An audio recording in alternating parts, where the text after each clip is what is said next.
Alright, so take two. The first one has a fun story behind it that maybe I'll tell in class. Alright, so we're going to go through today the basic setup for all the stuff that you're going to be doing in this class. There's kind of a basic structure that I'm expecting inside this class. I'm going to walk you through that process and get you used to a few of the things that you're going to be seeing throughout the rest of the time here inside of N220. So the program that we're going to be using this class is something called Visual Studio Code. You can, of course, download this and get this on your own computer. I tried to Google this before and it did not go very well, so let's see what happens. Visual Studio Code.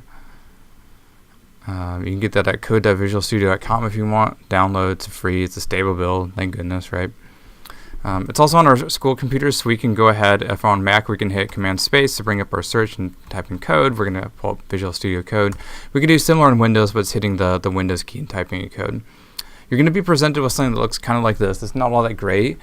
To begin with, I don't know, like there's ways in which we can start up our structure here, but I'm not going to use this way. And so what I'm going to do is I'm going to go find a piece of my desktop. So here's a piece of my desktop over here. I'm going to right click on that desktop and I'm going to create a new folder. I'm going to name that new folder something when it lets me name it. N220 Intro Lab. Cool. Once you've named it N220 Intro Lab, you've given it a good name, I want you to go ahead and dragging and dropping this folder onto the editor itself. So again, what I did here was I took it, dragged it onto this piece of Visual Studio Code, and that actually opens that folder up. So I'm going to go ahead and actually open up this folder over here too to kind of show you what happens when we do this next manipulation here. So here's what it looks like once we've dragged that folder onto Visual Studio Code. We have kind of this File Explorer or Project Explorer here on the left-hand side in the kind of middle gray area. And on the right-hand side, we'll have all of our code, and the codes will pop up in tabs for us in a bit here. But right now, there's no files in our project, right? Here is the folder that we created. It's completely empty right now. I'm going to go into my Visual Studio Code here, and I'm going to make our first base piece of this project. We're going to right-click somewhere in this middle gray area here. And we're going to select New File, and we're going to type index, lowercase, good grief, index.html, short for Hypertext Markup Language. Now, you'll have a full class in HTML. You'll have to. It's kind of like the building blocks of all this. But I'm going to teach you some of the bare minimum stuff that you need to know to get through in this class. So when you create an index.html, you'll see that over here on the right-hand side, it also opened up our code editor. Here in our code editor then, we're going to write our basic HTML, and it's going to be done by writing $sign. So $sign, HTML greater than sign. In Visual Studio Code, it's going to fill in automatically the other side, so you'll have a closing tag that represents the entire HTML document itself. So hit return twice and save. So we should have something that looks like this. Next, we're going to write we're going to tab in once, and we're going to write $sign body greater than sign, and we'll get a close body tag also. Hit return twice or once again, and change your code up so it looks something like this. This is like bare minimum HTML, by the way. Just the bare minimum that we need to get going on this stuff. So we should have something that looks like this after the 2 bits of code that we've written. We're going to add one more tag here. We're going to come down here right before close body, and we're going to add a script tag. So we're going to write $sign script space src equals, and we're actually going to leave it right there for now. So src equals double quotes. These double quotes you get by getting to your apostrophes and holding down shift, so double quotes, and then a greater than sign to end your script tag. This is like a perfect template to begin with to show what I'm looking for here. Your HTML should always look like this when you're starting off. So just do this a couple times, get this ingrained in your muscle memory that this is how I create a HTML document for this class. That's what it looks like, just HTML, body, script. Script always comes right before the closed body tag.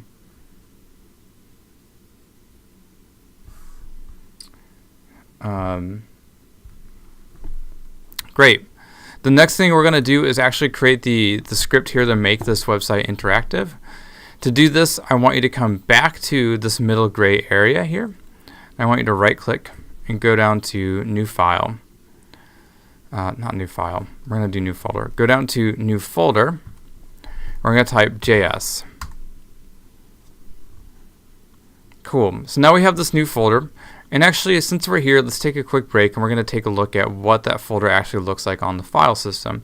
You'll see that we've made a file named index.html and we've made a second file named JS, or a second folder named JS. So we're actually making things here on the file system by manipulating here in the Project Explorer.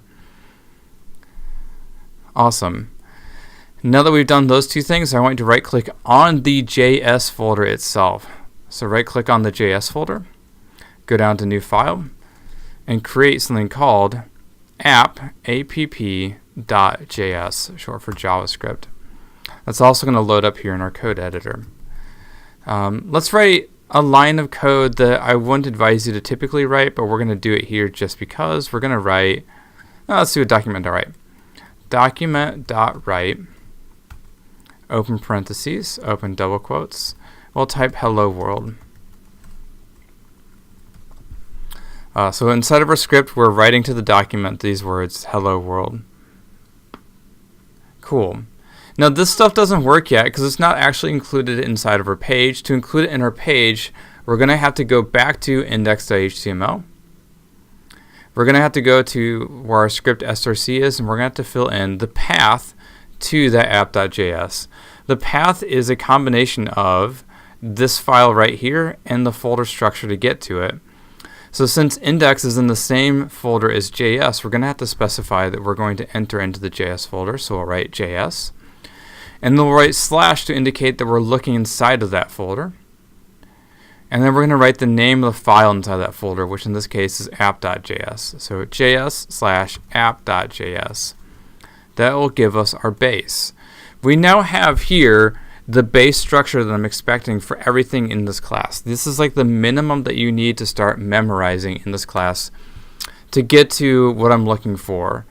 The next question comes to, how do I test this and how do I see what's going on here?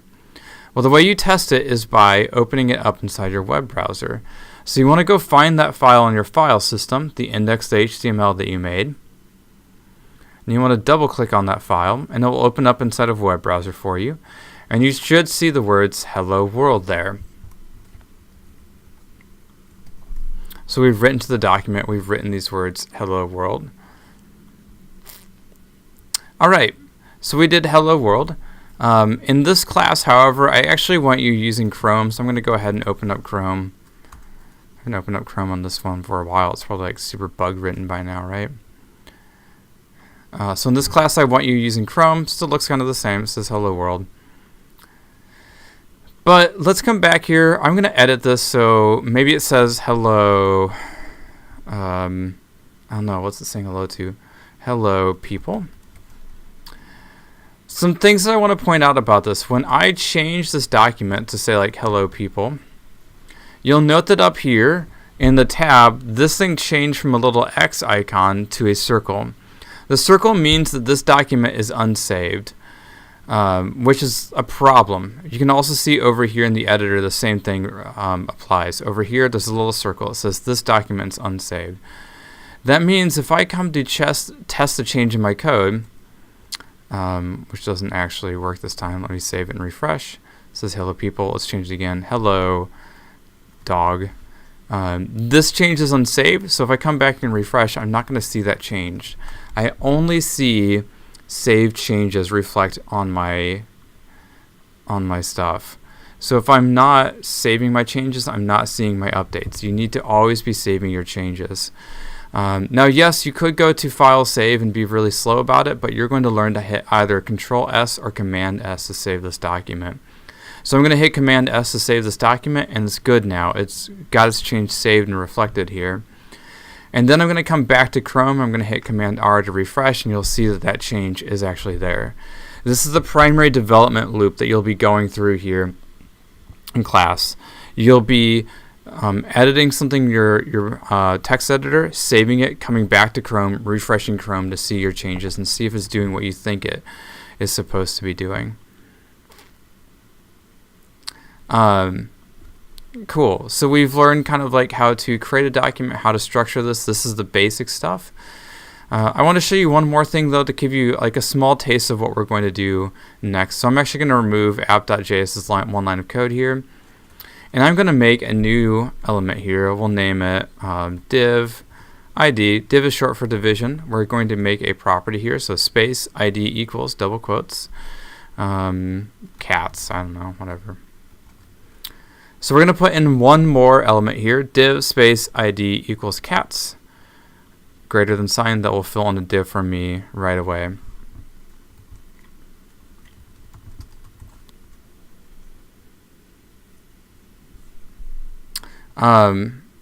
Cool.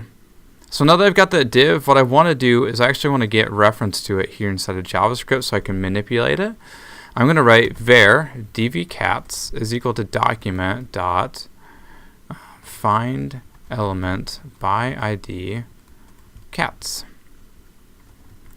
So now I have a reference to that div, which is kind of fun because if I come here and right now and I refresh, there's nothing there, right? I could actually write inside of this, like write, save, come back, refresh, and it's clearly there.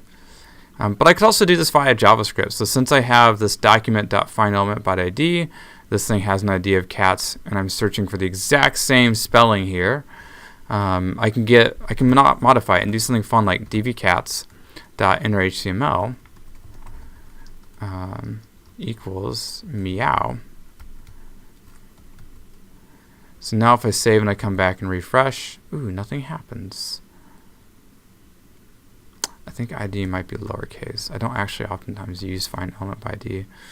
Let's do it the way I know. Document.query selector pound cats. There we go. Maybe find element by ID doesn't work anymore. So document.query selector pound cats. The pound is telling me that I'm looking for something with an ID of cats. We'll talk about that in the CSS class. Then that is this exact thing that's on the page. So it is this piece of markup here. Inspect. So it's that piece of markup right there. There it is.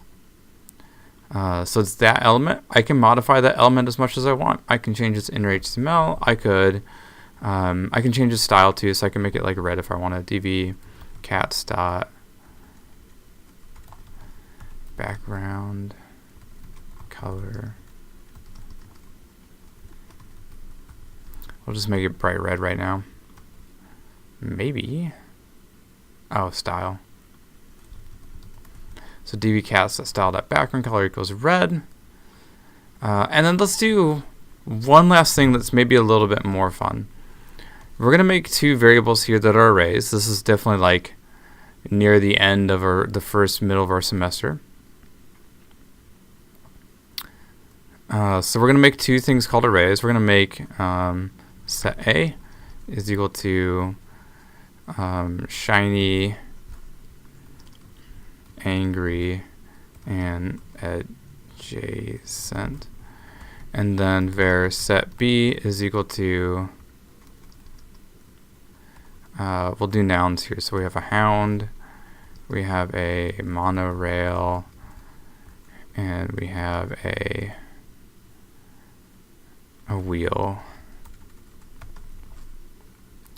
So we have like two sets of words. One is kind of like adjectives. The other one is nouns that can be modified by these adjectives. So what I want to do is I actually want to make it so I like select random ones from here. So I'm going to write a bit of code that will select a random word from set A. This will be kind of crazy. Let's do this in two sets. So var rnd A is equal to math.random times set A dot length. So this is going to make me a number between 0 and 3 because set A's length is 3. And I'm going to round that down. So math.floor.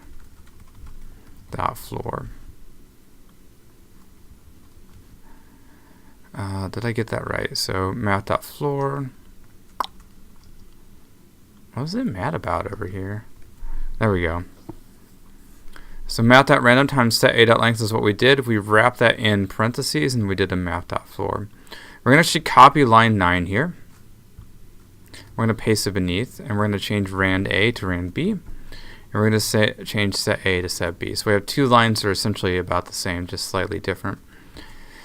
And what I'm going to do here now is I'm going to do a dvcats.innerHTML is equal to set A at rand A plus space plus set B at rndb. So I'm essentially picking random ones from here. So pick a random word here and then pick a random word from this one, put them together. And we're going to put that into dvcats as inner HTML. Hopefully. There might be an error in my code. This is a good teachable moment. So if you ever get code that seems like it's not working, you should go down to More Tools, Developer Tools. Yep, there we go. And you'll open up this thing called a JavaScript console. Or if it's not there, click on it. If you see errors inside of here, red inside of there, that's stuff that you want to pay attention to. So I have an error that I need to fix. It's on line 9. You can see the line number just barely over here. So line 9. We're going to come back to our code. We're going to inspect line 9. Random is not a word. I am so tired today. Random with an M. Duh. Paste. Random with an M again. Those are words. So if I come back and refresh now, I get a JSON hound. This code runs every single time that page runs, which means it's going to pick different words every single time.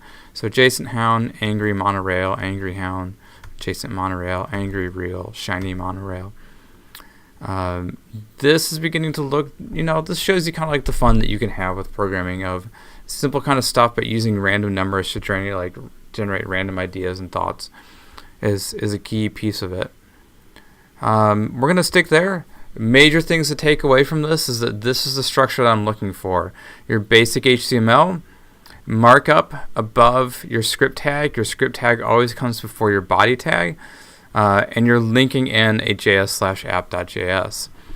So the question now becomes, what do I do with this once you have this? Once you finish all your programs, you need to turn them into me. And the way that you're turning them into me is by zipping up your project folder. So I want you to go find that folder that you created on the desktop, hopefully. And I want you to turn it into an archive. On Mac, you right click on it and you say compress. It's going to zip it up. Put it somewhere, wherever that went. Where'd it go? There it is. So it's going to make a compressed version. For Windows, you right click and you go to an option that says like send to compressed zipped archive. You'll make the exact same thing. This is what I'm looking for you to submit to me when you're done with your lab. So when you finish with your laboratory assignments, zip up that project structure and then turn in that one singular file for me. If you don't turn it in like this, I'm likely going to start docking your grades very quickly. I will give you one kind of mention of, hey, do this right next time, and then it's, nope, I can't grade this because it's not coming into in a structure in which I can grade it. So make sure you're zipping up the entire project folder and sending it in. This is something that you should keep on hand for your future interactions. So make sure that you have, at the very least, this project structure that you can sit down and work on memorizing. You will need to regurgitate this project structure during your labs or during your tests without reference, so be able to write it without just copying and pasting. But if you need a reference while you're still studying, keep this intro lab on hand so you can go back and look at it. All right, once you've gone through all of this, you can zip up that project structure and submit it to me. You're done with the lab today. Congrats.